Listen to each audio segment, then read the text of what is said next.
নিৰ্বাচনৰ প্ৰাকখনত কংগ্ৰেছত লাগিছে কণ্ডল। জিলা পৰিষদৰ টিকট দিবৰ বাবে কংগ্ৰেছক লাগে ধন আৰু এটা টিকটত 10 লাখৰ পৰা 18 লাখ টকা পৰ্যন্ত লোৱাৰ গুৰুতৰ অভিযোগ উত্থাপন কৰা হৈছে আৰু একাংশ কংগ্ৰেছ পুৰণি প্ৰাৰ্থীয়ে ধন দিবলৈ অমান্তি হৈছে, যাৰ বাবে তেওঁলোকে টিকট নাই পোৱা বুলি অভিযোগ উত্থাপন কৰিছে। এই মুহূৰ্তলৈ সবিশেষ তথ্য ষ্টাৰ সিমেণ্ট টাইমে বিগ ব্ৰেকিংলৈ সকলোকে স্বাগতম জনাইছো। পঞ্চায়ত নিৰ্বাচনৰ প্ৰাক মুহূৰ্তত কংগ্ৰেছত লাগিছে কণ্ডল।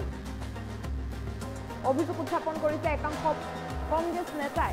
জিলা পৰিষদৰ টিকট দিবলৈ কংগ্ৰেছক লাগে ধন। কংগ্ৰেছক ধন দিলেহে জিলা পৰিষদৰ টিকট কংগ্ৰেছে দিয়ে। এটা টিকটৰ দাম উঠিছে 10ৰ পৰা 18 লাখ টকা পৰ্যন্ত আৰু টকা দিবলৈ অমান্তি হোৱাৰ বাবে টিকটৰ পৰা বঞ্চিত হ'ল পুৰণি বহু কংগ্ৰেছ কৰ্মী। বৰাক উপত্যকাৰ শ্ৰীভূমিত কংগ্ৰেছৰ বিৰুদ্ধে উজাৰিলে তীব্ৰ ক্ষোভ উজাৰিছে একাংশ পুৰণি কংগ্ৰেছ কৰ্মীয়ে। টকাৰ বাবে টিকটৰ পৰা বঞ্চিত প্ৰাৰ্থীয়ে নিৰ্দলীয়ভাৱে নিৰ্বাচন খেলাৰ সিদ্ধান্ত গ্ৰহণ কৰিছে। শ্ৰীভূমি জিলা কংগ্ৰেছ কমিটিৰ উপসভাপতি আছুক উদ্দিনে টুকিছে দুখৰ চকুলো। 35 বছৰ দলৰ বাবে দিয়াৰ পিছতো এই প্ৰতিদানত ক্ষুব্ধ হৈ পৰিছে এতিয়া কংগ্ৰেছ কৰ্মীসকল। যিহেতু পঞ্চায়ত নিৰ্বাচনলৈ মাজত মাত্ৰ কেইটামান দিন বাকী আছে, পঞ্চায়ত নিৰ্বাচনৰ প্ৰাকখনতে কংগ্ৰেছত এক প্ৰকাৰৰ কণ্ডল লাগিছে। প্ৰাৰ্থিত্ব কেন্দ্ৰিক কণ্ডল লগা দেখিবলৈ পোৱা গৈছে।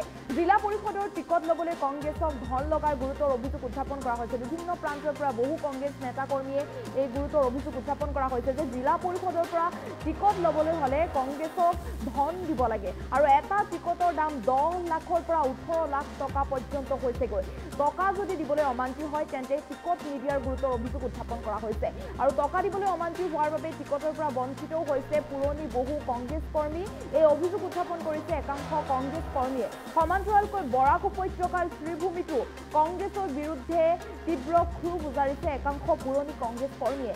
টকাৰ বাবে টিকটৰ পৰা বঞ্চিত প্ৰাৰ্থীয়ে এতিয়া নিৰ্দলীয়ভাৱে নিৰ্বাচন খেলাৰো সিদ্ধান্ত গ্ৰহণ কৰিছে। শ্ৰীভূমি জিলা কংগ্ৰেছ কমিটিৰ উপসভাপতি আছুক উদ্দিনে চকুলো টুকিছে। উল্লেখ কৰিছে যে 35 বছৰ দলৰ বাবে কাম কৰিলো, 35 বছৰ দলক দিলো, কিন্তু ইয়াৰ পিছতো এই প্ৰতিদান, গতিকে চকুলো টুকিছে আৰু এই প্ৰতিদানৰ বাবে ক্ষুব্ধ হৈ পৰিছে এতিয়া কংগ্ৰেছ কৰ্মীসকল। এয়া পঞ্চায়ত নিৰ্বাচনলৈ যিহেতু মাজত মাত্ৰ কেইটামান দিন বাকী আছে, পঞ্চায়ত নিৰ্বাচনৰ প্ৰাকখনতে এক প্ৰকাৰৰ কংগ্ৰেছৰ কণ্ডল হৈছে বুলি ক'ব লাগিব। কংগ্ৰেছৰ কণ্ডল হৈছে যিহেতু টকা লাগে, টিকট ল'বৰ বাবে কংগ্ৰেছক টকা লাগে। এটা টিকটৰ দাম হৈছেগৈ এতিয়া 10 লাখৰ পৰা 18 লাখ টকা। এয়া পুৰণি যিসকল কংগ্ৰেছ কৰ্মী তেওঁলোকে অভিযোগ উত্থাপন কৰিছে যে জিলা পৰিষদৰ টিকট ল'বলৈ হ'লে কংগ্ৰেছক ধন দিব লাগে আৰু ধন হৈছেগৈ 10 লাখৰ পৰা 18 লাখ টকা পৰ্যন্ত। আৰু যিসকলে টিকটৰ বাবে ধন দিবলৈ অমান্তি হয়, ধন দিবলৈ অমান্তি হ'লেই টিকট নিদিয়াৰ গুৰুতৰ অভিযোগ উত্থাপন কৰা হৈছে। আৰু এয়া বৰাক উপত্যকাৰ শ্ৰীভূমিত কংগ্ৰেছৰ বিৰুদ্ধে তীব্ৰ ক্ষোভ উজাৰিছে একাংশ কংগ্ৰেছ কৰ্মীয়ে যে টকা নিদিয়াৰ বাবে টিকটৰ পৰা বঞ্চিত হৈছে প্ৰাৰ্থী আৰু সেইবাবে নিৰ্দলীয়ভাৱে নিৰ্বাচন খেলাৰো সিদ্ধান্ত গ্ৰহণ কৰিছে। শ্ৰীভূমি জিলা কংগ্ৰেছৰ কমিটিৰ উপসভাপতি আছুক উদ্দিনে চকুলো টুকিছে যে 35 বছৰ দলৰ বাবে দিলো, কিন্তু 35 বছৰ দলৰ বাবে দিয়াৰ পিছতো এই প্ৰতিদান দিছে কংগ্ৰেছে। ক্ষুব্ধ হৈ পৰিছে কংগ্ৰেছ কৰ্মীসকল। মন্তব্য আছে, মন্তব্য আগবঢ়াইছে। মই আশাবাদী আছিলোঁ যে নমিনেশ্যন মই পাই যাম। ৰাজাটিলা উমৰপুৰৰ এই 30 বছৰৰ 35 বছৰৰ মই কৰ্মী হিচাপে মই পাই যাম, কিন্তু হাছান আহমদৰ মই দেখিছোঁ এটা প্ৰেছ মিট কৰিছে, নিশ্চয় কিবা এটা খেলিমেলি হয়েছে এবং বিরাট অঙ্কর মাধ্যমে হয়েছে। এবং আমার জেলা পরিষদের যেহেতু আমার মতো একজন কর্মীকে প্রার্থিত্ব দেওয়া হওয়া নাই, গতিকে বিরাট অঙ্কের এটা খেলিমেলির মাধ্যমে সেই প্রার্থীকে দেওয়া হয়েছে।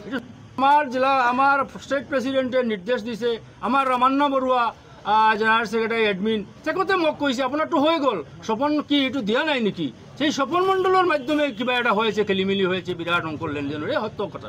আপনি টকা দিব পৰা নাই, সেইকাৰণে কি আপনি টিকেটৰ পৰা বঞ্চিত হৈছে? মই ধৰি নিছোঁ ইয়াত তেওঁলোকে আমাৰ সংগঠনৰ মানুহ চোৱা নাই, যে সংগঠনৰ মানুহক ৰাইজৰ মানুহে কাক চাইছে, ভোটাৰে কাক চাইছে, সেইবিলাক কোৱা বুঢ়া আঙুল দেখিয়ে সেইবিলাকক অংকৰ মাধ্যমে সেইবিলাকে নমিনেশ্যনটো দিয়ে। বৰ্তমান এই দলৰ যেটো কৰিছে, দলে আগামী আমাৰ যেটো ৰাহুল গান্ধী যেটো কৰিছে যে আমাক অল ইণ্ডিয়াত যেটো জোৰৰ কাৰণে কিমান কষ্ট কৰিছে আমি জোৰৰ কাৰণে আমি সবে মিলিজুলি বিভিন্ন জাতি জনগোষ্ঠী সকলোৱে মিলিমিশি আমি কংগ্ৰেছৰ তলত থাকিব লাগে তেওঁলোকে সেইটো তোৱা নাই সেইবিলাকে সেইটো চাইছে কংগ্ৰেছৰ দুদিন কিবা গ্ৰামৰ মানুহবিলাক গুটি উঠি আহি যায় তেখেতে লিডাৰ হৈ যাব সেইবিলাক হ'ব লিডাৰ হ'ব নালাগে যাক তাক নমিনেশ্যন দিব আৰু আমাৰ কিটো লাগে আমাৰ মানি মনিটৰিংটো লাগে আমাৰ টকাটো লাগে ইয়াতে কেণ্ডিডেটৰ কথা নহয় হাৰ জিত কংগ্ৰেছ কি হ'ব না হ'ব সেইটো বড় কথা নহয় আমি আছোঁ আমি বহি থাকিম গতিকে মই দেখিছোঁ আমাৰ ষ্টেট প্ৰেচিডেণ্টে কিবা এটা বাৰ্তা লিপিত আমি দেখিছোঁ লাইভ দেখিছোঁ পুৰা শুনা নাই কিবা এটা লিখিছে কিন্তু আমাৰ ষ্টেট প্ৰেচিডেণ্টে তেওঁলোকে ভুল বাৰ্তা দিয়ে তেওঁলোকে এইবিলাক কৰিছে সেইটো চিফ মিনিষ্টাৰে কি কৈছে সেইটো মই ক'বলৈ নাযাওঁ কিন্তু তেওঁলোকৰ যিটো কৰিছে আমাৰ জিলাত বা অন্যান্য যিবিলাক জিলাত আমি দেখিছোঁ নিউজ পেপাৰত আমি আশুকুদ্দিন নহয় আমাৰ জিলাত শ্ৰীভূমি জিলাত আৰু যিমান আমাৰ কংগ্ৰেছৰ কৰ্মীবিলাকে এনেকুৱা কৰিছে কিবা এটা লাগিছে তেওঁলোকে কংগ্ৰেছৰ মানে আগামী নিৰ্বাচনৰ কাৰণে যেন আমাৰ ভূপেন বৰা সেই উঠান প্ৰগ্ৰাম কৰিছে কিমান কষ্ট কৰিছে তেওঁ আহি কিন্তু সেই যে কষ্ট যেটো কৰিছে তেওঁলোকে সেইটো চোৱা নাই সেইটো ভাঙিবৰ কাৰণে কৰিছে যেন কংগ্ৰেছটো আহক কংগ্ৰেছৰ প্ৰতি মানুহ গোট খাই আহক সেইবিলাকেতো চোৱা নাই কংগ্ৰেছটো যেনেকুৱা আছে চিঠিৰ পিংকি থাকিব লাগে তেনেকুৱা থাকিলে ভাল আমি যেটো হাৰা পাইছোঁ আমি কালি নমিনেশ্যন দিয়াৰ পিছত আমি গোটা এই 3 জিপিত আমি মহাকল কনকলছ ৰাংগাৰপাৰা